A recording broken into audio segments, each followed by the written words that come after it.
साथियों, आज का दिन आंध्र प्रदेश के विकास के लिए, स्वर्ण आंध्र के विजन के लिए ये बहुत अहम है।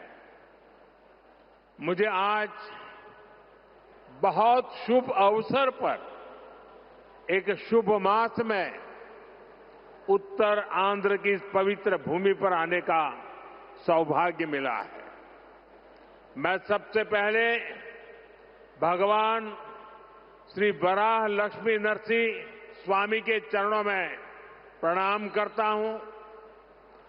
मैं श्री कुर्मनाथ स्वामी और मां पोंडितल्ली अम्मवारू को नमन करता हूं। మిత్రులారా, ఈరోజు ఆంధ్రప్రదేశ్ అభివృద్ధికి స్వర్ణాంధ్ర విజన్ కు ఎంతో కీలకమైన రోజు. ఈ శుభ సందర్భంగా ఈ పవిత్రమైన మాసంలో ఈ పవిత్రమైన ఉత్తరాంధ్ర భూమికి రావడం నాకెంతో సౌభాగ్యంగా భావిస్తున్నాను. ముందుగా శ్రీ వరాహ లక్ష్మీ నరసింహస్వామి వారి పవిత్రమైన పాదాలకు నా నమస్కారాలు అర్పిస్తున్నాను. అలాగే కూర్మనాథ స్వామి వారికి, అమ్మ పైడితల్లి అమ్మవారికి నమస్కరిస్తున్నాను. साथियों, आज यहां करीब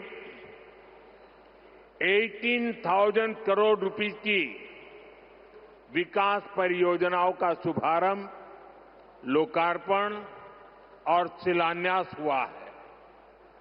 एयरपोर्ट के साथ साथ ये प्रोजेक्ट आंध्र की रोड कनेक्टिविटी से भी जुड़े हैं। इनमें एनर्जी सिक्योरिटी से जुड़े प्रोजेक्ट भी हैं। ये विकास कार्य इस बात के प्रतीक है कि इस समय आंध्र की स्पीड से आगे बढ़ रहा है। मैं आप सभी को इन प्रोजेक्ट्स की बहुत बहुत शुभकामनाएं देता हूं। మిత్రులారా, ఈ రోజు దాదాపు 18,000 కోట్ల రూపాయలు విలువైన అభివృద్ధి ప్రాజెక్టులు ప్రారంభోత్సవం మరియు శంకుస్థాపన చేసుకుంటున్నాం. ఎయిర్పోర్ట్తో పాటు ఈ ప్రాజెక్టులు ఆంధ్రప్రదేశ్లో రోడ్ కనెక్టివిటీని కూడా మరింత బలోపేతం చేస్తాయి. వీటిలో ఎనర్జీ సెక్యూరిటీకి సంబంధించిన ప్రాజెక్టులు కూడా ఉన్నాయి.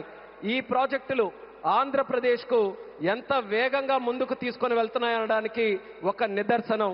ఈ ప్రాజెక్టుల కోసం మీ అందరికీ నా హృదయపూర్వకమైనటువంటి శుభాకాంక్షలు. साथियों, आज का ये आयोजन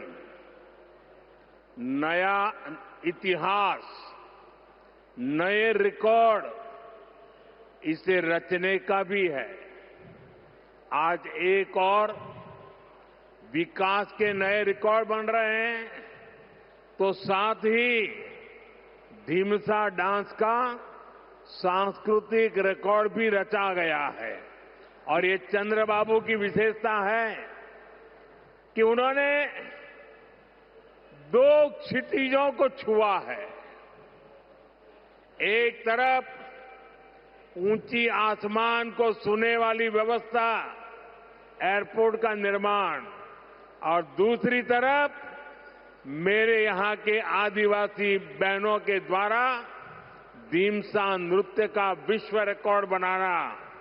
मैं चंद्रबाबू के इस विजन को विशेष रूप से सराहना करता हूं। మిత్రులారా, ఈరోజు ఒక కొత్త చరిత్ర, ఒక కొత్త రికార్డుని సృష్టించిన రోజు కూడా. ఒకవైపు అభివృద్ధిలో కొత్త రికార్డులు నమోదవుతున్నాయి, మరోవైపు దింసా నృత్యం కూడా ఒక సాంస్కృతిక రికార్డును సృష్టించింది. ఇది చంద్రబాబు నాయుడు గారి విశిష్టత అనేది నేను తెలియజేస్తున్నాను. ఈరోజు చంద్రబాబు నాయుడు గారు ఒక 2 అంశాలని టచ్ చేశారు. ఒకటి నింగిని ఆకాశాన్ని అంటే ఎయిర్పోర్ట్ అయితే, మరొకటి గిరిజనుల సోదర సోదరీమణులతో ఈరోజు దింసా నృత్యంతో ఒక రికార్డు సృష్టించారు. ఇది చంద్రబాబు నాయుడు గారి విజన్. దీనికి నేను హృదయపూర్వకమైనటువంటి అభినందనలు తెలియజేస్తున్నాను.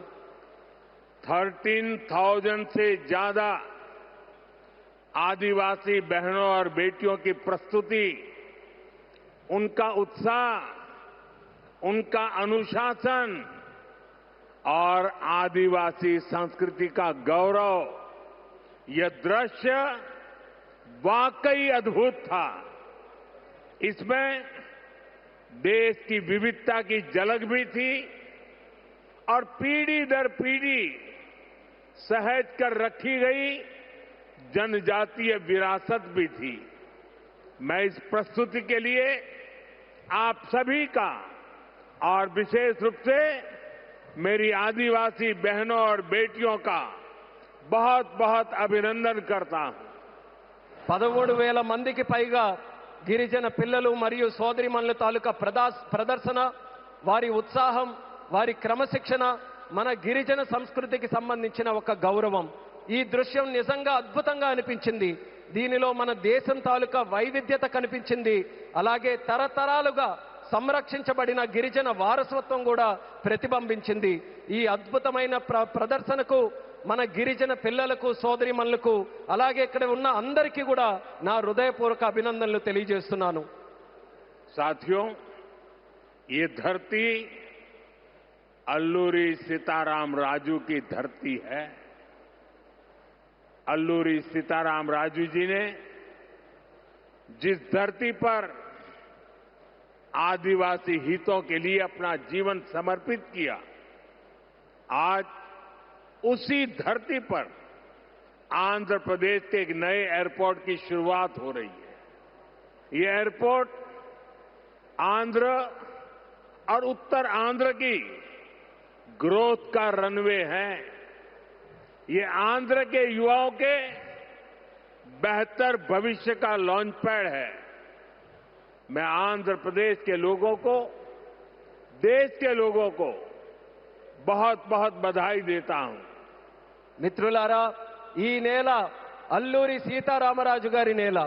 అల్లూరి సీతారామరాజు గారు ఈ గిరిజన హక్కుల కోసం తన జీవితాన్ని అంకితం చేశారో ఆ పవిత్రమైన భూమిపైనే ఈరోజు ఆంధ్రప్రదేశ్కు ఒక కొత్త ఎయిర్పోర్ట్ ప్రారంభమవుతుంది. ఈ ఎయిర్పోర్ట్ ఆంధ్రప్రదేశ్, ముఖ్యంగా ఉత్తరాంధ్ర అభివృద్ధికి ఒక కొత్త రన్వేగా పనిచేస్తుంది.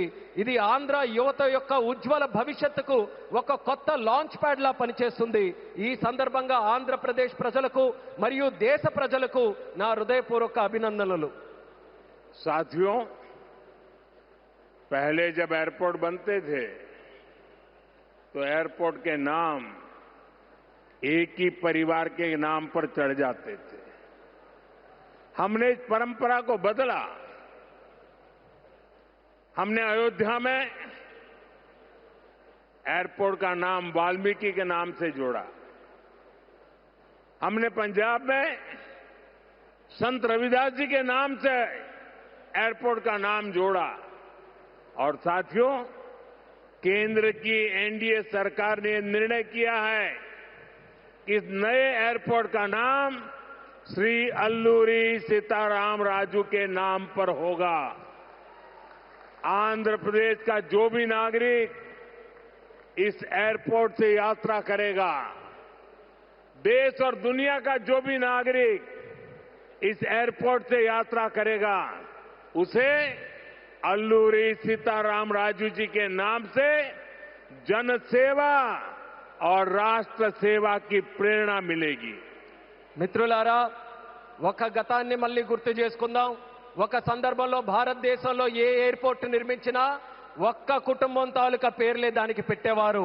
ఆ చరిత్రని మళ్ళీ ఎన్డీఏ ప్రభుత్వం తిరగరాసింది. అయోధ్యలో ఎయిర్పోర్ట్ ప్రారంభిస్తే దానికి వాల్మీకి గారి పేరు పెట్టాం. అలాగే పంజాబ్లో సంత్ రవిదాస్ గారి పేరుతోని ఎయిర్పోర్ట్ ని ప్రారంభించాం. అలాగే ఈ కేంద్ర ప్రభుత్వంలో ఎన్డీఏ కూటమి ఒక ముఖ్యమైన నిర్ణయం తీసుకుంది. ఈ కొత్త ఎయిర్పోర్ట్ కి అల్లూరి సీతారామరాజు గారి పేరు పెట్టాలనే నిర్ణయం తీసుకుంది. ఈ ఎయిర్పోర్ట్ ద్వారా ప్రయాణించే ప్రతి ఆంధ్రప్రదేశ్ పౌరుడు అల్లూరి సీతారామరాజు గారి పేరుతో ప్రజాసేవకు, దేశ సేవకు కూడా స్ఫూర్తి పొందుతారని తెలియజేస్తున్నాను. साथियों, बीते 12 इयर्स में देश के एविएशन सेक्टर ने असाधारण प्रगति की है. 2014 तक देश में केवल 74 एयरपोर्ट ऑपरेशनल थे. आज ये संख्या 166 है. एक समय था जब हवाई उड़ानें सिर्फ बड़े शहरों तक सीमित थी.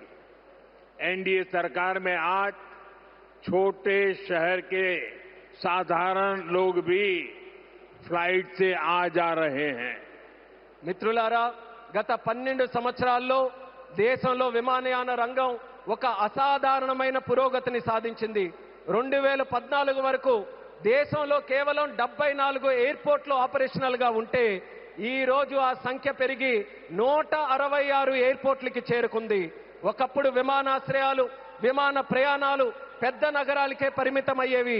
ఈ రోజు ఎన్డీఏ ప్రభుత్వంలో చిన్న పట్టణాల నుంచి సాధారణ ప్రజలు కూడా విమానాల్లో ప్రయాణిస్తున్నారని తెలియజేస్తున్నాను. 12 इयर्स में सिर्फ एयरपोर्ट की संख्या ही नहीं बढ़ी है, हमारी उड़ान योजना के कारण आज गरीब परिवार के लोगों को भी जहाज में बैठने का अवसर मिल रहा है. इस योजना ने गरीब से गरीब को अपना सपना पूरा करने में मदद की है. कुछ दिन पहले ही सरकार ने उड़ान योजना के दूसरे फेज की शुरुआत की है. इस पर भी 29,000 करोड़ रुपीज खर्च किए जाएंगे. మిత్రులారా, ఈ 12 సంవత్సరాల్లో కేవలం ఎయిర్పోర్ట్ తాలూకా సంఖ్య మాత్రమే పెరగలేదు. మన ఉడాన్ పథకం వల్ల పేద కుటుంబాలకు చెందిన ప్రజలు కూడా మొదటిసారి విమానంలో ప్రయాణించే అవకాశం వాళ్ళందరూ పొందారు. ఈ పథకం అత్యంత పేదవారికి తమ కలలు నిజం చేసుకునే అవకాశం కూడా కల్పించింది. కొద్ది రోజుల క్రితమే కేంద్ర ప్రభుత్వం ఉడాన్ పథకం తాలూకా ఫేజ్ 2ని కూడా ప్రారంభించింది. దీని ద్వారా దేశంలో 29,000 కోట్ల రూపాయలు ఖర్చు చేయబోతుందని తెలియజేస్తున్నాను.